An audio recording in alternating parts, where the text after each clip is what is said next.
Con mucho gusto saludamos a nuestra video audiencia por acompañarnos en este podcast, que lleva por título Estudiantes de la USACH conversan con.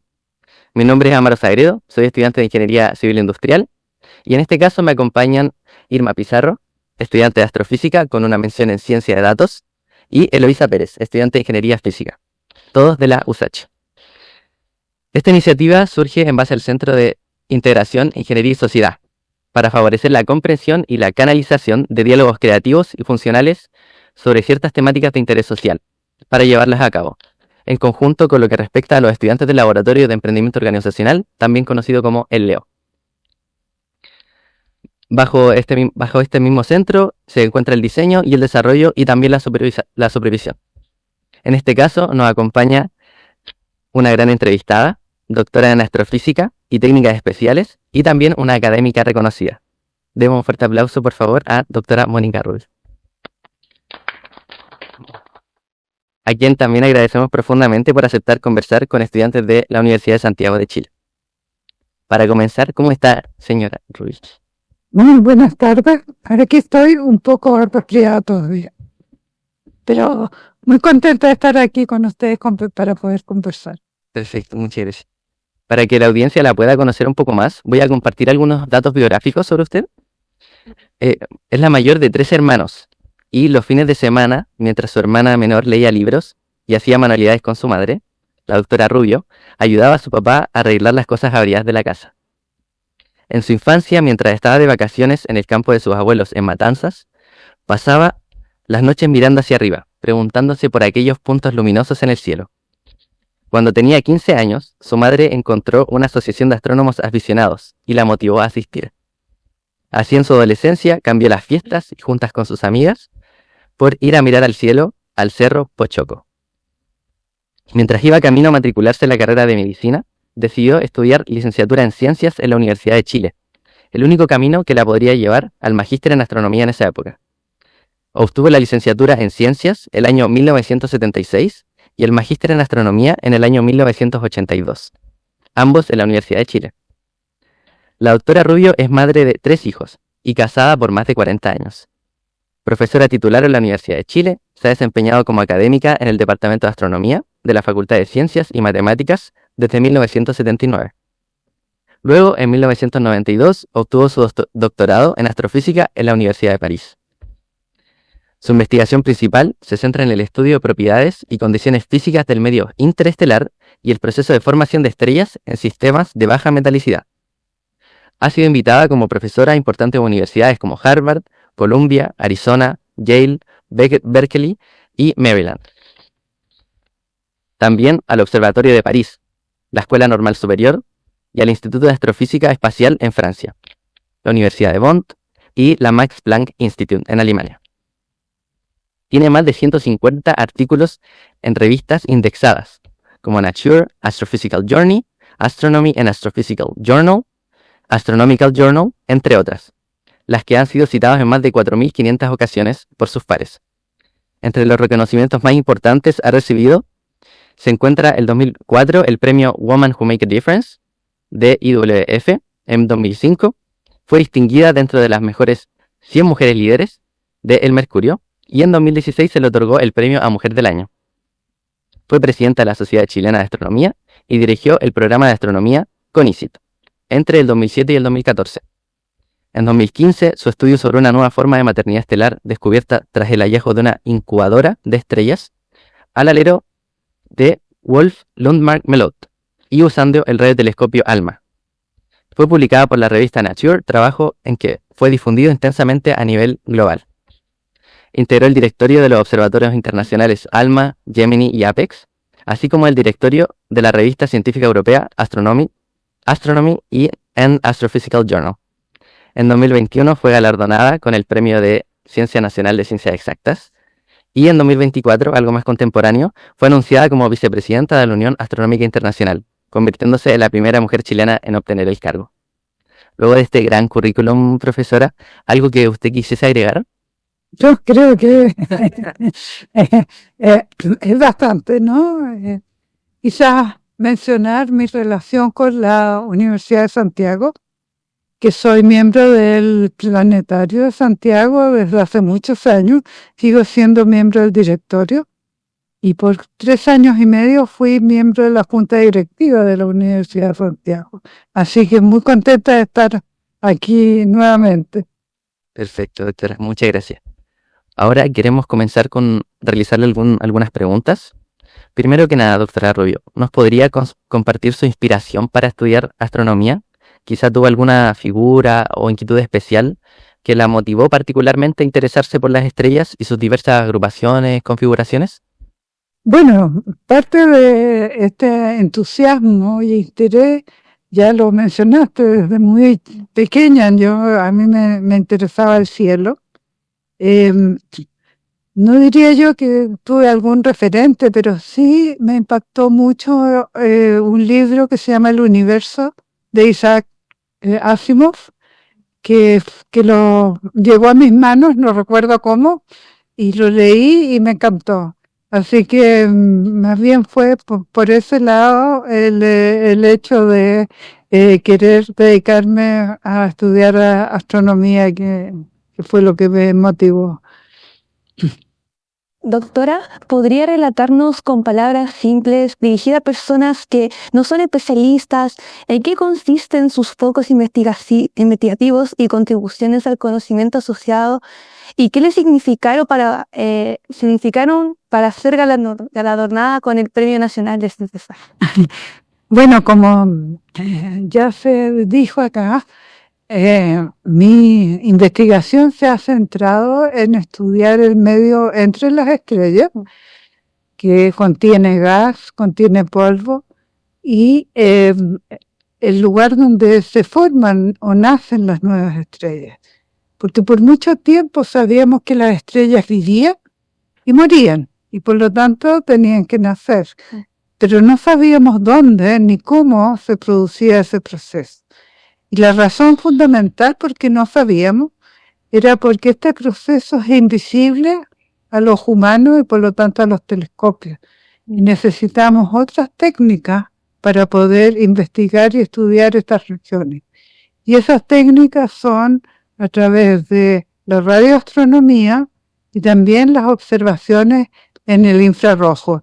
Dos partes de todo el espectro electromagnético que nuestros ojos no pueden ver. Y por eso tuvimos que esperar el desarrollo de estas otras tecnologías para poder investigar las regiones donde nacen las estrellas. Una vez que tuvimos la posibilidad, se construyeron, ¿no?, los telescopios espaciales infrarrojos y también los radiotelescopios como ALMA acá en la Tierra, es que pudimos comenzar a estudiar mucho mejor todas estas regiones que son oscuras, no emiten luz y son muy densas y son muy frías. Pero la composición de estas regiones está dada por una molécula, no átomos, sino que en estas zonas los átomos se combinan para formar moléculas, y la molécula más abundante es la molécula de hidrógeno, que es el elemento más simple, ¿no? Entonces, que esos dos átomos de hidrógeno se encontraron en las condiciones donde se puede formar una estrella, era algo que se sabía. Pero esta molécula es malvada, porque no emite radiación en las condiciones que se encuentran en estas regiones, que son muy frías, ¿no? 15 grados Kelvin, que esos 15 grados son el cero absoluto, o sea, menos 263 grados, con densidades también que oscilan entre las 100 partículas por centímetro cúbico y las 10.000 partículas, 100.000 partículas por centímetro cúbico. Y en esas condiciones resulta que el hidrógeno como molécula no emite y por lo tanto es invisible. Si algo no emite en el universo no tenemos cómo detectarlo aquí en la Tierra. Afortunadamente el universo nos ayudó y en estas mismas regiones donde existe la molécula de hidrógeno también existe la molécula de monóxido de carbono. un átomo de carbón que se combina con un átomo de oxígeno. Y yo creo que parte de este resfrío que se me ha prolongado, tiene que ver con que estamos sufriendo, ¿no?, aquí en Santiago, mucha contaminación. Y la contaminación principal del smog de Santiago es el monóxido de carbono, esta misma molécula que nosotros encontramos en el espacio. Y resulta que esa molécula sí emite, y por lo tanto nos permite estudiar como un trazador, como hacen los biólogos o los químicos que ponen, ¿no es cierto?, un tinte sobre un tejido para poder verlo. Bueno, ese trazador es la molécula de monóxido de carbono que nosotros usamos para estudiar estas regiones invisibles. Así que en el caso del universo, menos mal que hay smog, porque si no, no podríamos estudiar y yo no podría estar estudiando estas regiones. No para nosotros acá en Santiago. Sí. Y bueno, resulta que para que el carbón con el oxígeno se formen estas moléculas, tiene que haber carbón y tiene que haber oxígeno, porque son los ingredientes. Y resulta que el universo, cuando nace el universo, solamente produce, después del Big Bang, hidrógeno y helio y un poquito de litio. Esos son los átomos más simples, con un número atómico 1, hidrógeno, el número atómico 2, helio, y el litio el número atómico 3.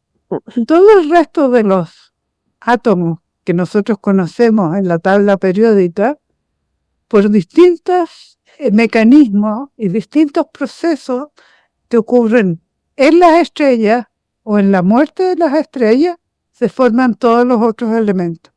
Por lo tanto, el carbón y el oxígeno se tiene que formar en el corazón de una estrella. Y una vez que esa estrella vive y muere, devuelve al medio interestelar estos nuevos componentes.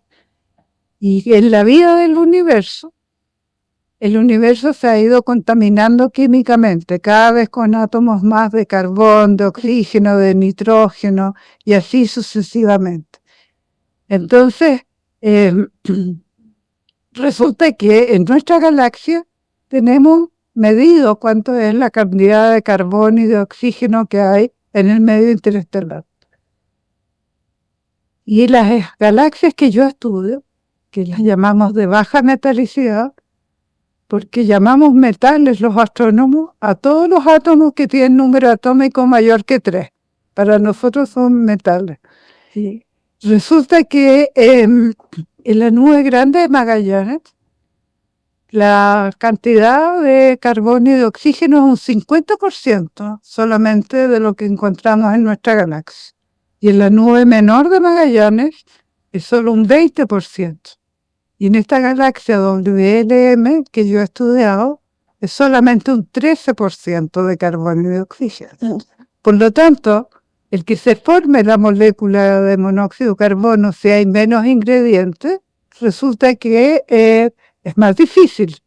Pero es la única manera que tenemos de estudiar estas regiones donde nacen las estrellas.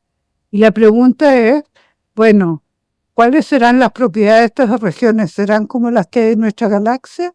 ¿Y cómo fue el proceso de formación estelar cuando había muy poquito carbón y oxígeno, que eran los inicios del universo? Entonces, estos estudios han permitido como ir entendiendo cuál es el proceso de la formación de estrellas desde que el universo prácticamente no tenía carbón y oxígeno hasta hoy día. Y por eso que fue tan importante que después de 30 años en que se había tratado de detectar monóxido de carbono en galaxias que tuvieran menos de un 20% de carbón y oxígeno, esto no se había logrado hasta que, gracias a los nuevos instrumentos que operan acá en Chile, que son mucho más sensibles y que son, por lo tanto, más poderosos, se pudo detectar por primera vez la molécula de monóxido de carbono en una galaxia que solamente tenía un 13%. Y eso nos permitió a nosotros decir cuáles eran las propiedades de esta región donde se van a formar estrellas, y encontramos que se trataba de regiones que eran muy pequeñitas, mucho más pequeñas que las regiones donde se forman estrellas aquí en nuestra galaxia, por lo menos un factor 10 más chico, y además tenían mucho menos cantidad de material, que también implica que en una nube de gas y polvo, que uno la tiene que transformar para que forme una estrella. Bueno, si tenemos mucha cantidad de material, quizás vamos a poder formar muchas estrellas y estrellas con distintas propiedades.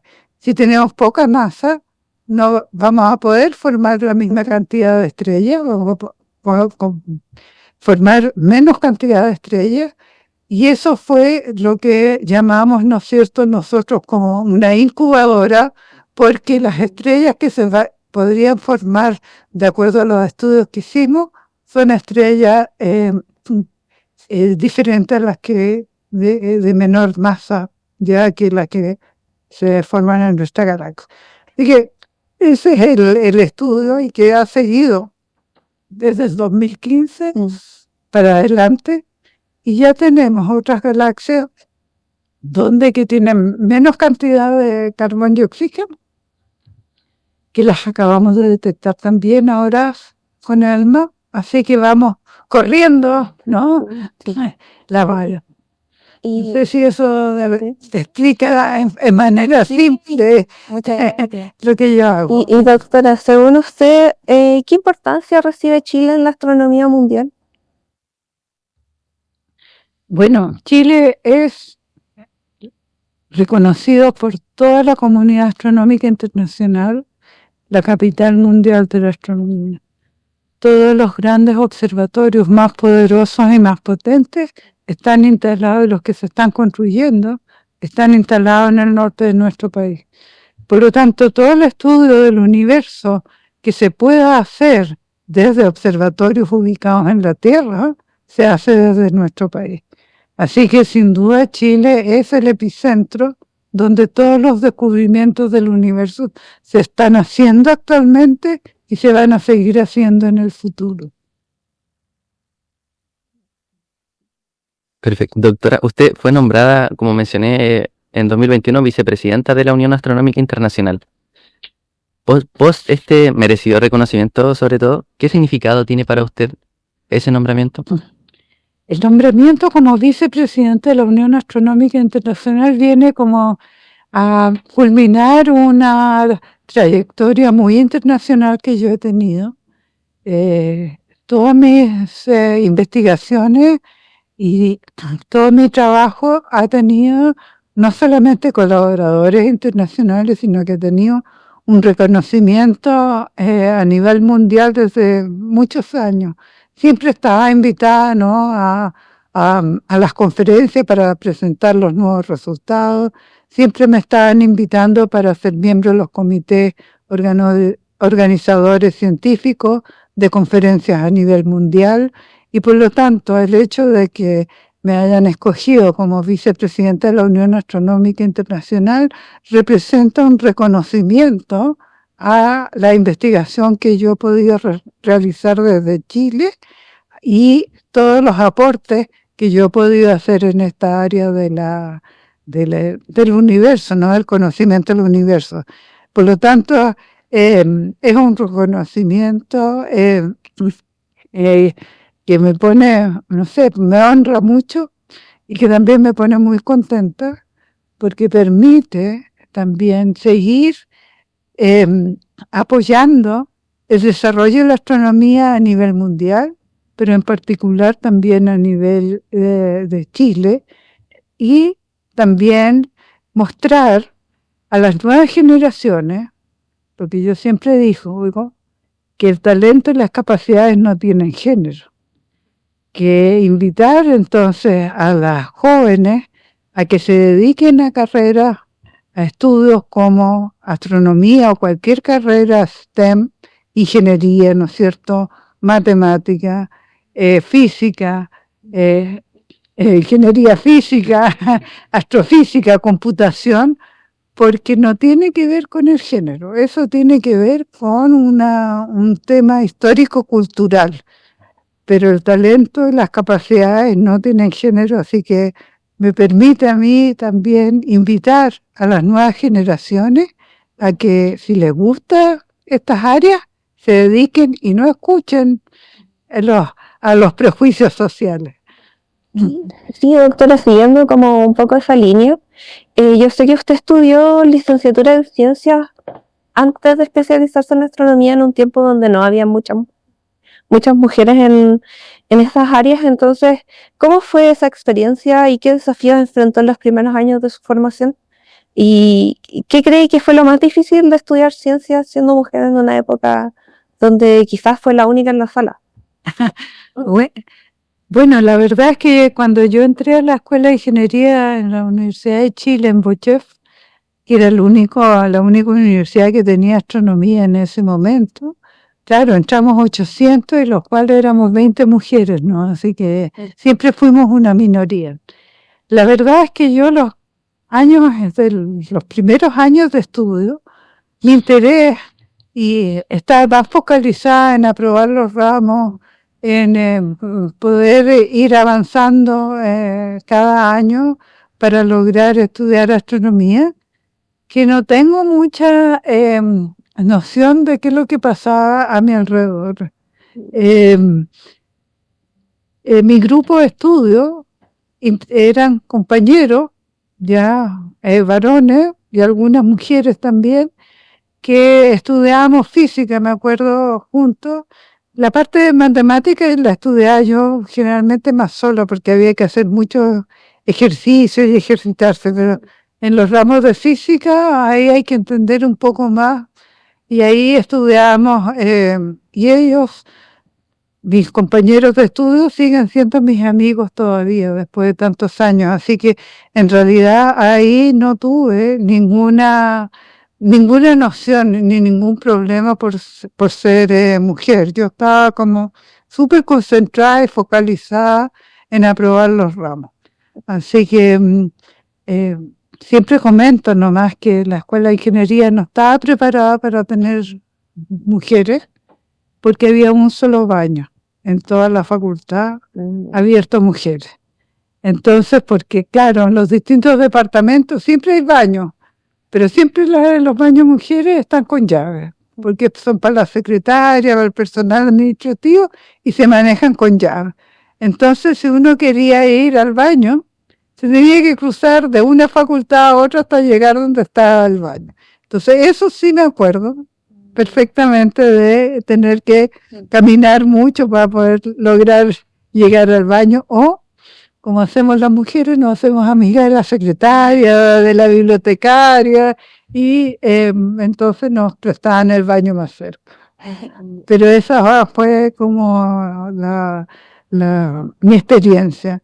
Ahora, ¿qué podría decir? Lo que pasa es que cuando uno está muy entusiasmado y tiene un objetivo claro, la verdad es que la concentración por alcanzar ese objetivo permite que todas las otras cosas bueno, en mi caso particular yo no las veía, pero a otras personas les puede ayudar para ir sobrepasando dificultades que se presenten, ¿no es cierto?, en el entorno. Entonces, lo que yo diría es que uno tiene que perseguir sus sueños, tiene que trabajar en lograrlo.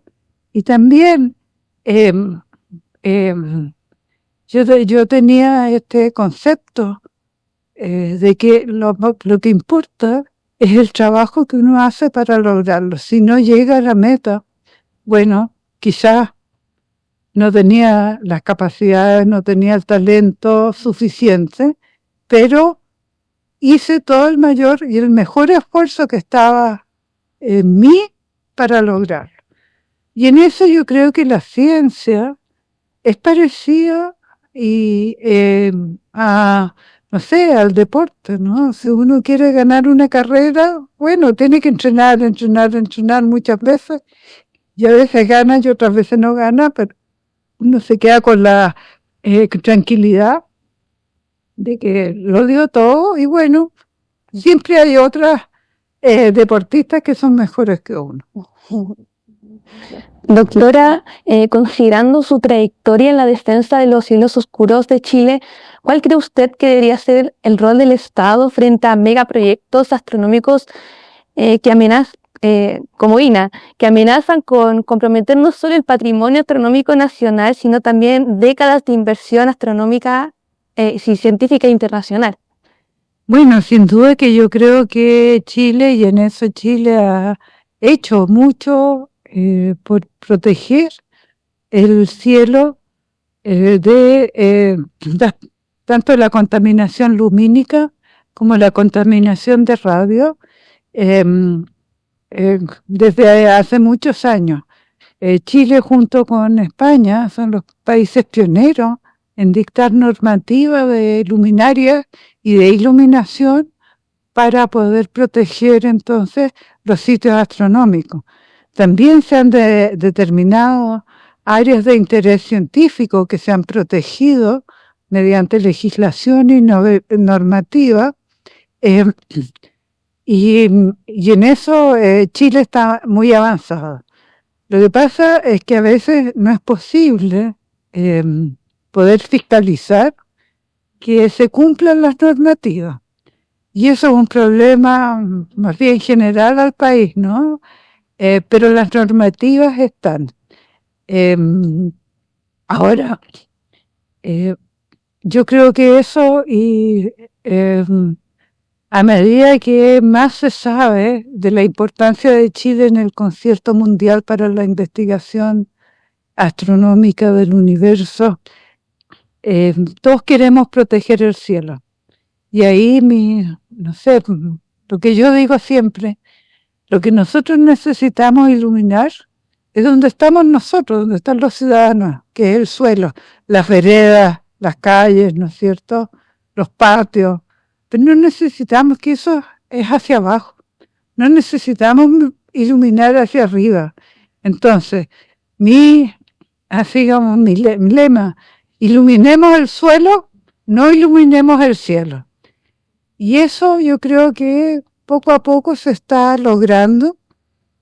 Y bueno, lamentablemente no estamos enfrentados a una situación como un proyecto que por razones que desconocemos, ¿no?, consiguió algunos permisos para instalarse muy cerca de los observatorios actuales en la segunda región, a pesar de que la segunda región tiene definida áreas específicas para la instalación de proyectos eólicos y proyectos de plantas solares.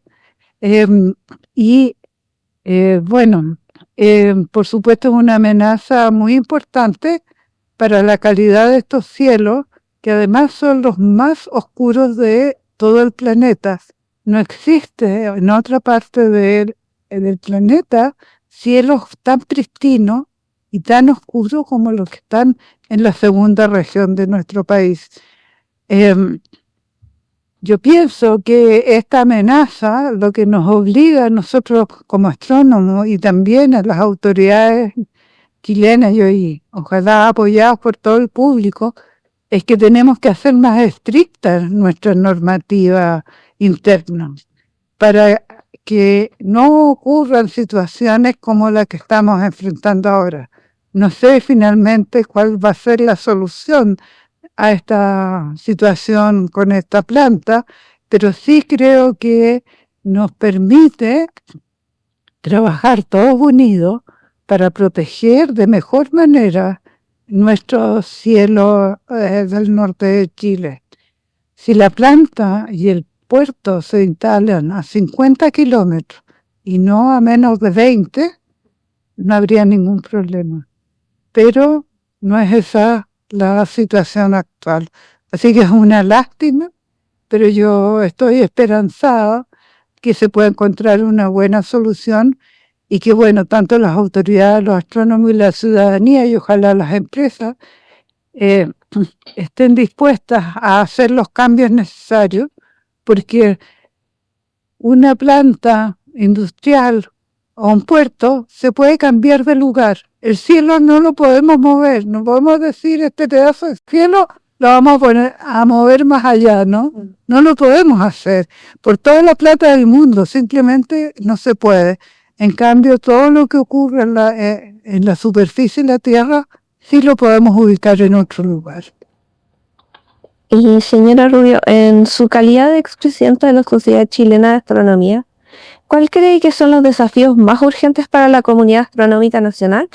Y en una mirada hacia el futuro, ¿qué descubrimientos o avances le gustaría ver en el campo de la astronomía como en las próximas décadas? Bueno, como yo fui una de las socias fundadoras de la Sociedad Chilena de Astronomía y me complace mucho, me alegra mucho ver cómo la astronomía en Chile se ha desarrollado y ha crecido durante todos estos últimos 20 años, ¿no?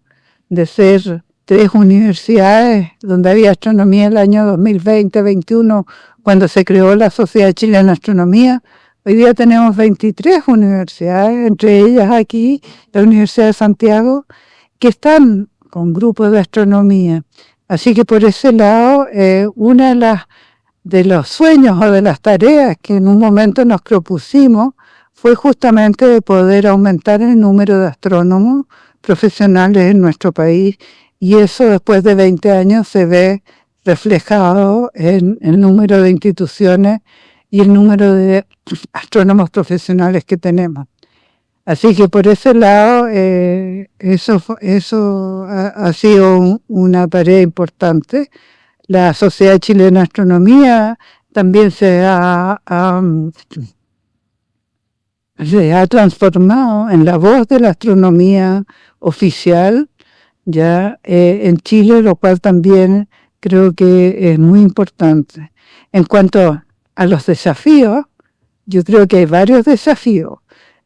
Uno de ellos es la protección de los cielos, por supuesto, y de los cielos no solo oscuros, sino que también de las interferencias de ondas de radio, porque tenemos grandes radiotelescopios muy sensibles y poderosos en nuestro país.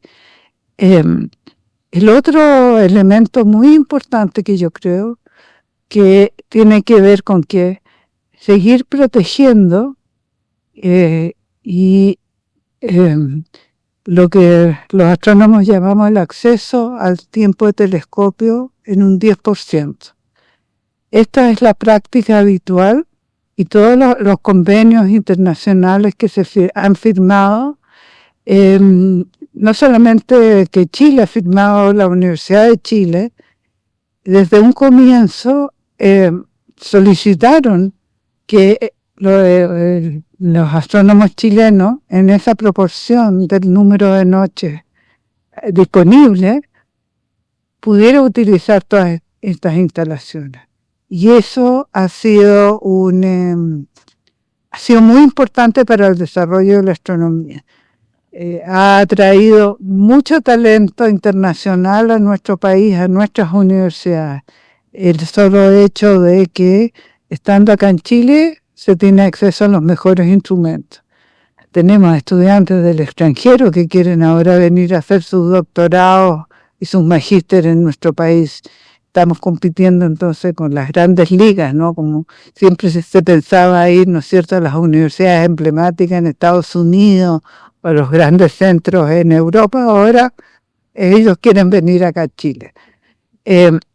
Y eso no es, lamentablemente, no es algo que sea fácil de mantener en el tiempo, porque hay muchos intereses y presiones por disminuir el número de noches disponibles para la astronomía nacional.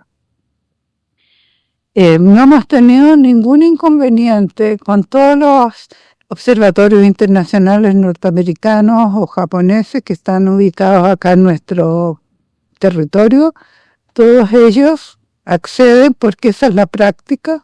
En España se pide un 20%, en Hawái se pide un 15%, nosotros pedimos un 10%.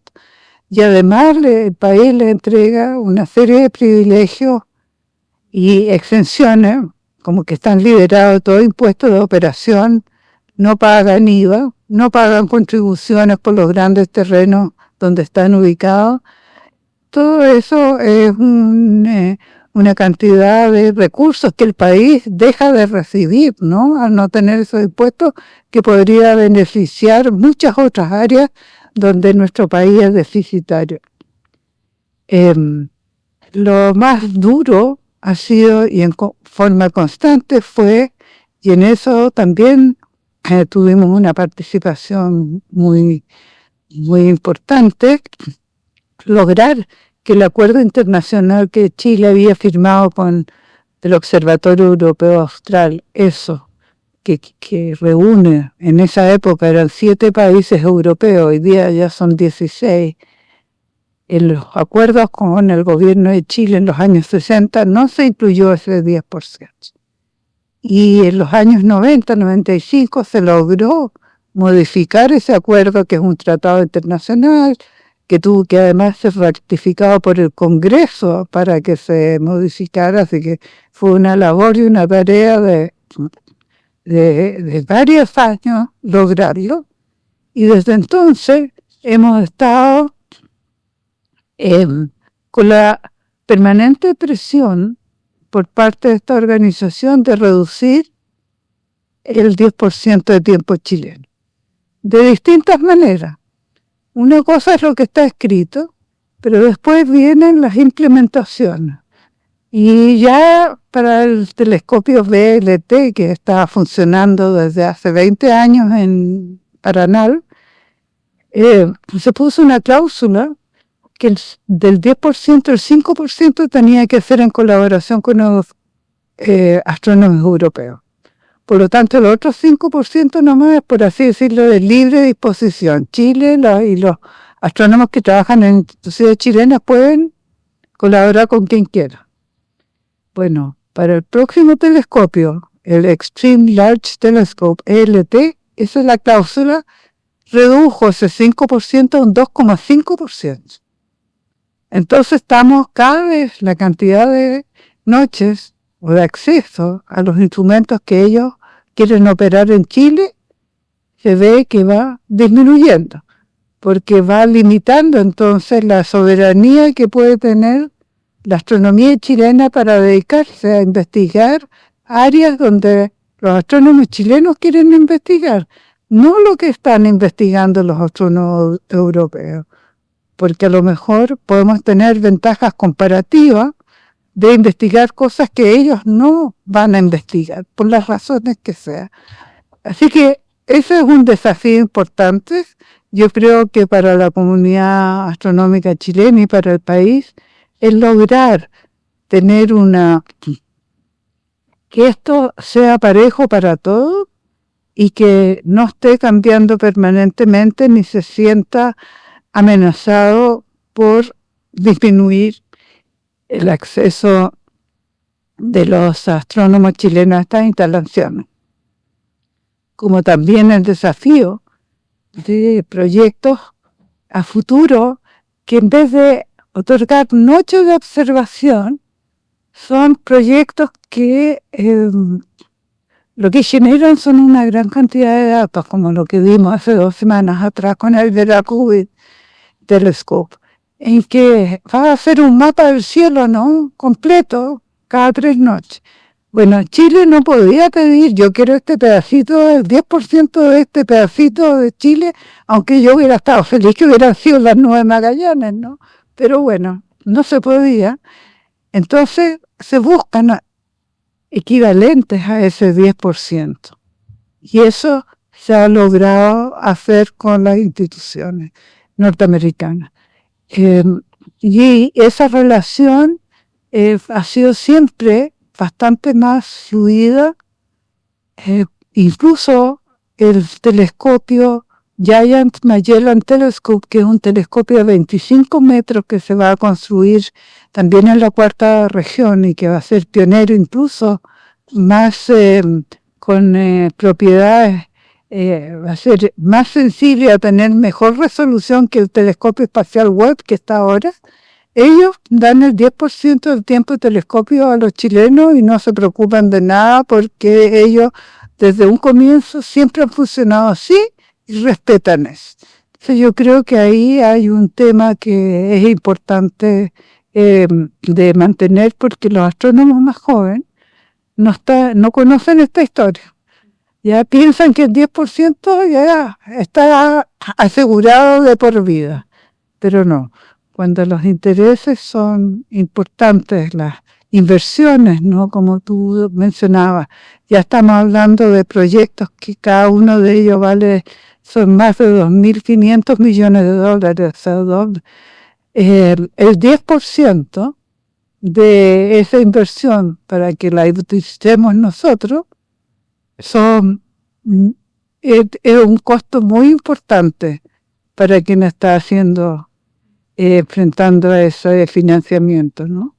Pero yo digo, para esos telescopios, para operarlos acá en Chile, bueno, tienen 330 noches en vez de 280, tienen mejores condiciones del cielo, mayor nitidez, tiene un país que protege toda esa zona de la contaminación, porque si ellos se quieren instalar en Europa o en otra parte, van a tener 50 noches despejadas. Entonces, ustedes que son ingenieros industriales y tienen un proyecto de 2.500 millones y solamente lo pueden usar 50 noches o lo pueden usar 330 noches, ¿dónde lo ponen? ¿Ya? Está claro que el beneficio, que aquí son colectar fotones, ¿no? ¿Cómo le llaman ustedes? El VAR, algo así, que calculan cuál es la rentabilidad de un proyecto. Bueno, si puedo colectar mucho más fotones y mejores fotones acá en Chile, que es lo que pasa con la minería, ¿no? El cobre, que tenemos una ley de cobre que es muy superior. Entonces, por cada metro cúbico de material que sacamos más cobre y de mejor calidad que otro, y si una empresa se instala acá en Chile, le va a costar lo mismo que si se instala en otra parte, y va a tener un mejor producto y de una mejor y mayor cantidad. Bueno, imagínense eso acá en Chile, además que le sumamos que no le cobramos impuestos y además les damos estatus diplomático. Entonces, la contribución, lo que se llama in-kind contribution, que el país hace para que los observatorios astronómicos funcionen desde Chile, es enorme, y nosotros es muy bienvenido, pero tenemos tener conciencia, creo yo, de la contribución que el país está haciendo. Doctora, usted, al igual que fue vicepresidenta de la Unión Astronómica Internacional, también fue directora de la Sociedad Chilena de Astronomía entre los años 2019 y 2021. ¿Podría comentarnos cómo ponderan usted y los miembros de la sociedad el apoyo institucional chileno para financiar actividades científicas en astronomía?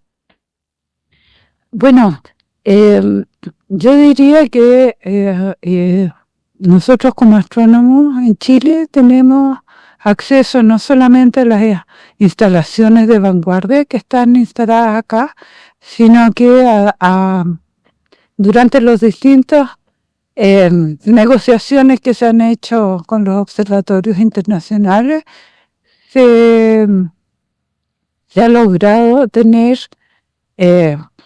buenas negociaciones que han permitido contar con fondos específicos para desarrollar la astronomía en Chile. Y eso ocurrió desde los años 2000 en adelante. Y por lo tanto, el desarrollo que hemos visto de la astronomía en estos últimos 20 años está asociado a que también ha habido financiamiento disponible para el desarrollo de la astronomía. Y eso, para el desarrollo de cualquier ciencia, sin financiamiento no hay cómo hacer la ciencia. Por lo tanto, yo diría que en astronomía tenemos un financiamiento que es, bueno, uno siempre quisiera tener más, pero yo creo que uno no puede decir de que no hay financiamiento. Y segundo, el hecho de que tengamos este recurso y el acceso a utilizar instrumentación y los observatorios de vanguardia es lo que muchas universidades han visto que es muy importante para formar los cuadros académicos en base a grupos de astronomía. Y la astronomía tiene muchas variantes, ¿no? Ahora estamos viendo con el Vera Rubin, y aquí yo creo que en esa mirada la Universidad de Santiago decidió entonces crear esta carrera de astrofísica con mención en computación o en informática, ¿no? ¿Cómo se llama? Ciencia de datos. Ciencia de datos, porque nosotros trabajamos con billones de datos, o sea, imagínense que Vera Rubin está generando 20 terabytes de datos por noche. Entonces, trabajar con esos datos. Yo quiero las galaxias que se parecen a las que yo estuve, pero yo desde mi computador no puedo acceder a terabytes de datos. No puedo. Entonces, esa capacidad requiere de una cadena de profesionales, desde gente que sabe programar algoritmos, ¿no?, para poder extraer esa información, desde personas en computación que saben programar para hacer reconocimiento de estructura en estas grandes bases de datos. Todo eso para que yo al final como astrónomo tenga un listado de objetos en los cuales yo pueda estudiar sus propiedades. Pero si no tengo esa cadena, y eso es lo que van a vivir los astrónomos jóvenes o los astrónomos del futuro, cada vez más la necesidad de contar con esta cadena, y bueno, esta cadena produce entonces especialistas en áreas que no solamente se requieren en astronomía, pero en áreas de todo lo que tiene que ver con inteligencia artificial. Los astrónomos son muy requeridos y muchas veces perdemos muchos buenos astrónomos porque no podemos competir con la industria. Los sueldos académicos no están ahí con lo que puede pagar una empresa de retail o una empresa financiera, y eso ocurre a nivel mundial. Y doctora, usted ya nos ha dado su frase icónica de que el talento y las capacidades no tienen género, pero ¿qué mensaje le entregaría como por la falta de referentes femeninos en las carreras de ciencia? Como, ¿qué otro mensaje nos podría dejar respecto a eso? Bueno, yo creo que es muy importante, por ejemplo, lo que ustedes están haciendo aquí, tener aquí dos mujeres que están estudiando aquí en carreras STEM, que las universidades también muestren de que hay científicos, que hay ingenieros que den a conocer los ejemplos que existen en muchas áreas de nuestro país. Eso es muy importante. Creo que también ayudaría mucho si si uno enfatiza o le da importancia a la comunicación y la divulgación de la astronomía a nivel de público general.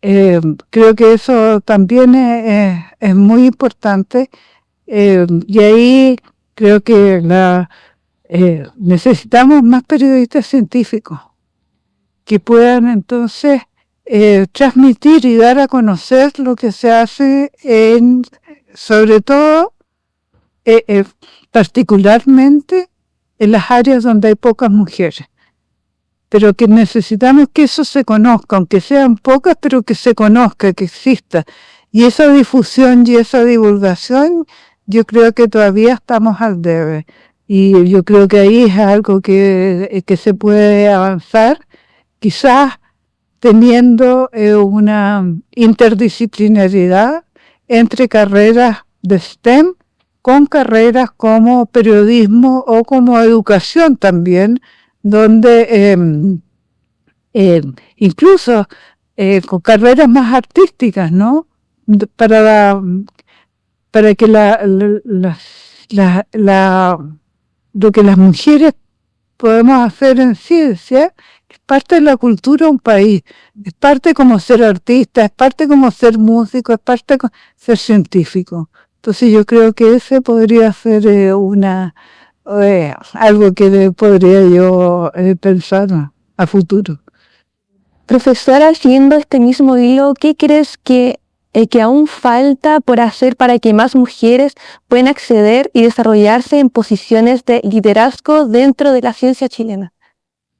Bueno, primero que nada, que haya más mujeres, porque si no, la experiencia de las mujeres que han tenido más responsabilidades o que han avanzado tanto en la carrera académica es que nos llenan de actividades, porque en todas las actividades, en todos los comités, no se trata de que se incluya mujeres y que haya más diversidad. Pero como somos pocas, estamos sobrevendidas, ¿no? Porque tenemos que estar en todos los comités. Y eso, a la larga, va en desmedro de la carrera científica o la carrera académica. Entonces, también es como contraproducente, ¿no? Por una parte, hay que tomar más responsabilidad, al tomar más responsabilidad, estar dispuesto a tomar más responsabilidades, porque bueno, por lo menos en el mundo de la academia es así, pero eso significa menos tiempo para hacer la investigación. Y entonces, uno, en ese sentido, uno podría decir, bueno, pucha, cuando hay un comité y en un departamento donde, en la Universidad de Chile, ¿no? Somos 20 y ya vemos 3 mujeres. Entonces, claro, en un comité se pueden repartir distintos varones, estar en distintos comités, pero las 3 mujeres estamos siempre en los mismos comités. Entonces, eso es un tema complejo, pero yo creo que se soluciona habiendo más mujeres. Y también creo que otra cosa que es importante, la experiencia me indica que es muy importante que en todos estos comités donde participan mujeres haya por lo menos 2. El hecho de que se duplique el número de mujeres en estos comités para evaluaciones es altamente recomendable, porque la voz de una sola mujer a veces se pierde en la toma de decisiones, pero cuando son 2 las mujeres hay mucho más, como que resuena mucho más, y las miradas, yo creo que eso ya cada vez está más aceptado, es que las miradas son distintas y que los comités pueden tomar mejores decisiones cuando hay miradas distintas, miradas diversas, y en eso yo creo que las mujeres cumplimos un rol importante. Doctora, y ahora cambiando un poco del tema como más laboral, profesional, cambiando un poco más la vida personal, usted fue madre de 3 hijos y también ha ayudado usted también a su padre cuando era más pequeña. ¿Tuvo alguna actividad similar con sus propios hijos? Del tipo, si es así, ¿nos podría compartir algunos ejemplos, quizá la importancia de que se realicen ese tipo de situaciones o instancias? Bueno, todos mis hijos son ingenieros, ninguno es científico. 2 varones y una mujer. A ver, yo en general, claro, yo ayudaba a mi papá porque me gustaba mucho toda la parte manual, ¿no? Más bien entender las cosas. Y él me explicaba y me permitía, pero yo personalmente no soy tan de cosas manuales. Entonces, en ese sentido, no tenía tanta relación con mis hijos en cuanto a hacer manualidades o cosas así. Sí me gustaba que pintábamos juntos, pero yo pinto pésimo, no soy un artista, pero qué cosas hacía, las cosas que a mí me gustaba comprarle esos cuadernos donde con los números uno tiene que formar una figura y después las tiene que pintar. Esas cosas a mí me entretenían mucho, entonces lo hacíamos juntos. Pero ya después que crecieron, ya cada vez menos. eh, les fomentábamos mucho toda la parte deportiva y yo no soy muy deportista tampoco. Así que en esa parte yo era que los acarreaba, ¿no? Que a las clases de tenis, que a natación, que a karate, me acuerdo. Después logramos que profesores vinieran a la casa, más que nada porque yo con esta actividad tan internacional siempre estaba viajando o tenía que ir a observar al norte, entonces no estaba siempre en la casa. De hecho, por ahí ustedes habrán leído que me pusieran el cometa rubio.